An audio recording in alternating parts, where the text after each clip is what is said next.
తెలంగాణ రాష్ట్రాన్ని సాధించినటువంటి ఏకైక నాయకుడు కేసీఆర్ గారు.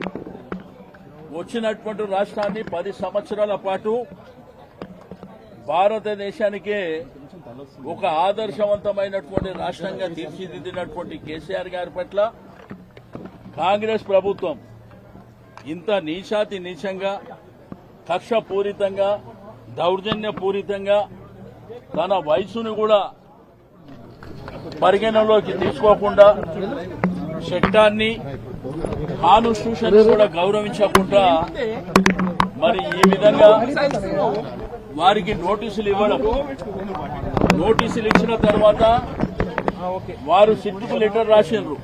మళ్ళీ వ్యవసాయ క్షేత్రంలో ఉంటున్నా, మీరు ఎప్పుడన్నా రావచ్చు అని చెప్పి చట్టాన్ని గౌరవించేటువంటి ఒక వ్యక్తిగా ఇక్కడ దొంగతనంగా ఈ ప్రాంతానికి వచ్చి అనవసరమైనటువంటి లేనిపోని సమస్యల్ని క్రియేట్ చేయడమే కాకుండా నోటీసు మళ్ళా వచ్చి గోడ కతికించేటువంటి వ్యవహారాన్ని చేశారు.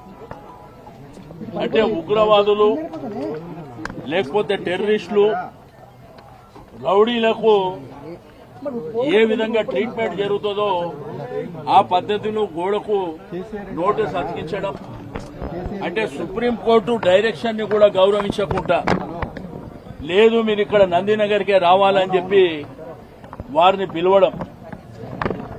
బట్ ఈరోజు చట్టాన్ని గౌరవించేటువంటి వ్యక్తిగా వారు వచ్చి మరి ఇప్పుడు ఆ విచారణలో పాల్గొనడం అనేది జరుగుతుంది. కానీ తెలంగాణ రాష్ట్రాన్ని సాధించినటువంటి గొప్ప వ్యక్తిని పట్టుకొని మరి ఈ